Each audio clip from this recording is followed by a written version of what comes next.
안녕하세요. 서울키 성형외과 김진중입니다. 오늘은 콧구 연골 묶기를 어떤 경우에 하는지와 어떻게 하는지 여러 가지 질문에 대해서 말씀을 드려보겠습니다. 네, 그래서 보면은 코끝이 이렇게 날개 연골이 양쪽으로 두 개가 생겨져 있는데 여기 잘 모여져 있으면은 이런 식으로 잘 모아져 있으면은 비율이 잘 알맞게 돼 있는데 이 날개 연골이 너무 벌어져 있는 경우에 너무 복코처럼 보이는 경우에 이 연골 묶기 수술을 할 수 있습니다. 코끝의 구조를 보면 코뼈가 있고 코의 연골이 있고 콧등을 받쳐주는 비중기 연골이 가운데 이렇게 있습니다. 그래서 이게 콧등 부분이고요. 코끝은 코끝의 날개 연골이라는 연골이 두 개가 양쪽으로 콧구멍을 만들면서 두 개가 있는데요.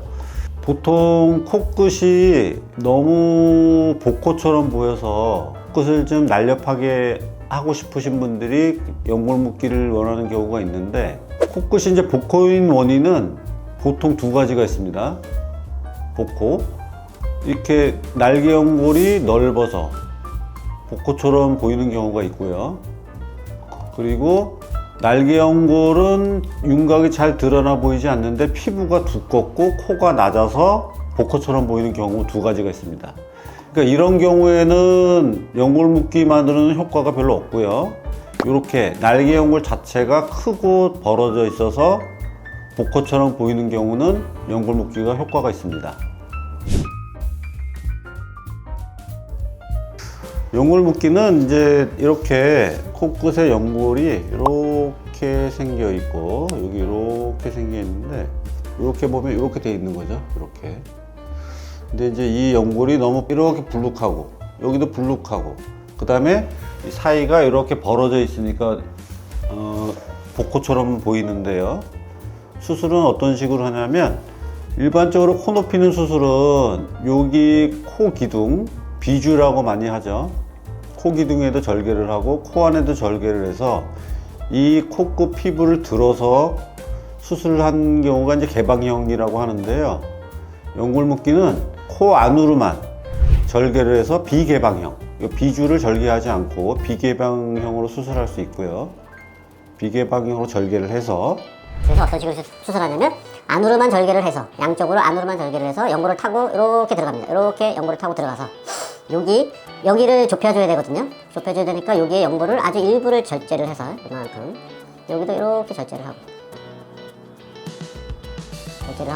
이 절제된 연골은 여기다 살짝 이식을 해줄 수 있습니다. 이런 식으로 이렇게 이식을 해주고요. 그 다음에 여기를 이제 좁혀줘야 되기 때문에 이렇게 이런 식으로 묶어주죠. 이렇게 해서 여기서 매듭이 지어집니다. 여기를 묶어주는 거고요. 그 다음에 여기도 요 사이가, 그러니까 여기가 넓기도 하지만 요 사이도 벌어져 있으니까 여기도 이런 식으로 묶어주는 수술을 하고요. 여기 연골도 고정을 시켜주고 이런 식으로 해서 수술을 하는데, 예시를 보시면 이렇게 넓었던 코끝 날개 연골이 여기를 좁혀주니까 여기가 살짝 들어가고 그 다음에 코끝도 살짝 오똑해지면서 이런 느낌으로 바뀌게 됩니다. 연골 묶기. 근데 이 연골 묶기는 옆모습에서의 높이 변화는 거의 없습니다. 아주 살짝 한 0.3mm 정도 높아지는 효과를 볼 수 있습니다. 여기 코끝이. 왜냐면은 아까 설명했다시피 여기를 이렇게 자르고 이렇게 자른 연골을 여기다가 살짝 이식을 하기 때문에 여기다가 요 두께, 요 연골의 두께만큼 살짝 높아지는 효과가 있을 수 있습니다.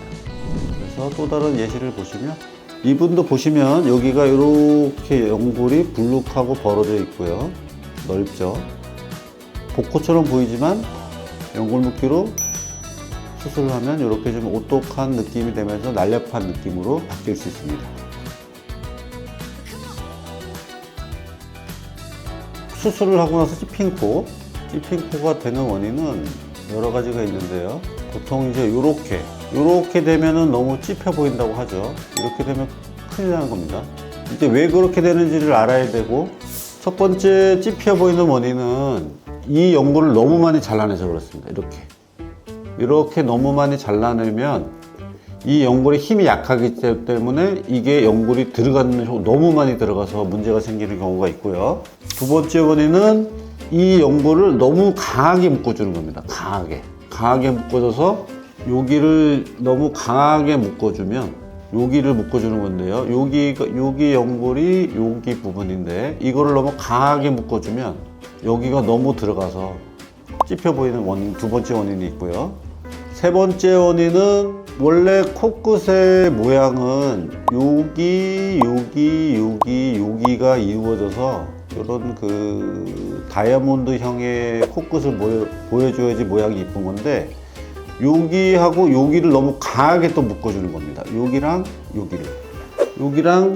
여기를 너무 강하게 묶어줘 버리면 또 찝힌 코가 될 수 있어서 그렇게 하지 말아야 되고요. 그래서 뒤쪽만 묶어주는 겁니다. 뒤쪽만. 여기는 벌어지게 놔둬야 되고요.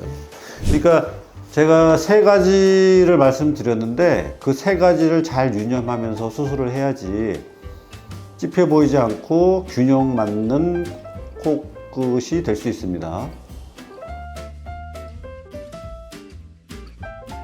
네, 코끝 연골 묶기는 이렇게 수술을 한 상태로 2달 정도 되면서 2달 정도 되면 흉살이 잘 모아지고 그대로 아물면서 모양은 계속 유지가 된다고 보시면 됩니다. 그리고 이제 우리가 묶어줄 때 녹는실을 사용하는 이유는 이게 녹는실이 2달 정도에 거쳐서 서서 흡수가 되는데 그 녹는실이 유지되는 동안만 잘 아물면 모양은 계속 유지가 된다고 보시면 됩니다. 근데 뭐 이 연골 묶기는 코 안으로만 절개하기 때문에 사실 실밥은 3일에서 5일 사이면 뽑아도 되는데요. 보통 한 5일 정도 수술하고 나서 5일째 실밥을 제거하게 됩니다. 그래서 예를 들어서 월요일날 수술하시면 화, 수, 목, 금, 토요일날 뽑게 되죠. 이 수술은 코 안으로만 절개를 수술하기 때문에 이 실밥은 보통 3일에서 5일 정도면 실밥을 뽑게 되고요. 그날 실밥을 뽑은 날부터 그날 저녁부터 샤워를 하셔도 되고요. 보통 붓기는 수술 후 2-3주 정도 되면 붓기의 80% 정도가 빠지고요. 2-3개월이 지나면 붓기의 90% 정도가 빠지게 됩니다. 일상생활은 보통 5일에서 일주일 정도 지나시면 거의 가능하다고 보시면 됩니다. 이분에서 보다시피 코끝 연골이 이렇게 넓은 경우에 콧볼도 같이 넓은 경우가 많기 때문에 코끝도 줄이고 콧볼 축소도 같이 하는 것이 좀 효과적일 수 있습니다. 이렇게 코끝 연골 묶기도 하고 콧볼도 줄이고 그러면 이렇게 좀 넓어 보이는 느낌에서 좀 단정하고 세련된 모습으로 바뀔 수 있습니다. 제가 환자들하고 상담을 하다 보면 지방 제거도 해야 되지 않냐고 물어보시는 분들이 계시는데요. 보시다시피 이 연골 묶기 수술의 적응증은 피부가 얇고 연골이 큰 경우 효과가 좋습니다. 그런데 이 연골이 크고 피부가 얇은 상태에서 여기 있는 지방까지 없애버리면 피부가 울퉁불퉁해지고 지방을 없앤 부위가 색조가 바뀔 수 있기 때문에 그런 거는 좀 지양해 주시는 게 좋고요. 이렇게 지방을 없앤다고 해서 이렇게 연골 위에 피부가 덮여 있는데 이 피부는 생각보다 아주 얇습니다.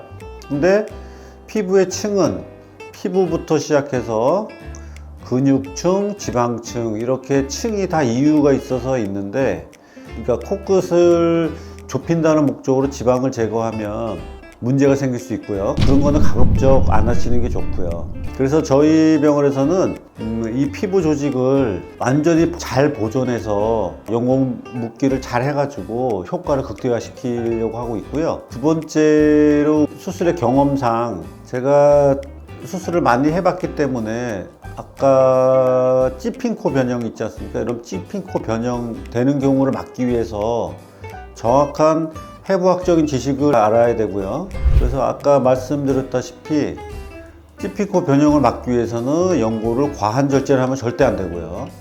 이 연골에 과하게 묶어주는 것도 절대 안 되고요. 여기 부분을 묶어주는 것도 절대 안 됩니다. 그러니까 지켜야 될 원칙이 여러 가지가 있는데요. 첫 번째는 연부 조직, 지방 조직을 제거하지 않는다. 그리고 이 날개 연골의 외측 부분을 과하게 절제하지 않는다. 그리고 세 번째는 절제된 연골을 적당히 절제해야지만 되는 거고, 이 날개 연골을 너무 과하게 묶지 않는다. 이 부분을 과하게 묶으면 찝혀 보이겠죠. 그리고 이 부분을 묶지 않는다. 이 부분은 벌어지는 게 정상인 것이다. 근데 다른 어떤 초심자 같은 경우에는 이 부분을 묶어버리는 경우도 있죠. 그러면 심각한 찝힌 변형이 올 수 있습니다. 그래서 그런 거를 잘 생각하면서 수술을 진행하는 것이 좋겠습니다. 네. 연골 묶기는 뭐 반복해서 말씀드리지만은 일단은 연골이 넓고 피부가 얇으신데 복호처럼 보이는 분들한테 효과가 있는 거고요. 연골이 작고 피부가 두꺼운데 연골 묶기를 하면 효과는 별로 없습니다. 왜냐면 이 연골이 작은데 아무리 속 안에서 연골 묶기를 잘 해놔도 피부를 통해서 표현이 되는 것이기 때문에 피부가 두꺼우신 분들은 표현이 되지 않습니다. 그런 경우는 어떻게 되느냐? 그런 경우는 비중계 연골과 이나 뭐 귀연골을 통해서 코끝을 높여야지만 좀 오똑하고 날렵한 코끝을 만들 수 있습니다. 그리고 내가 연골 묶기를 하는 게 좋을까 안 좋을까 생각해 보는 분이 계실 수 있는데, 이렇게 연골이 잘 발달되어 있는 분들은 여기를 만져보면 연골이 이렇게 만져보면 연골이 잘 느껴지는 분들, 그리고 피부가 얇다고 느껴지는 분들은 연골 묶기의 수술을 하면 좋은 결과가 있을 겁니다.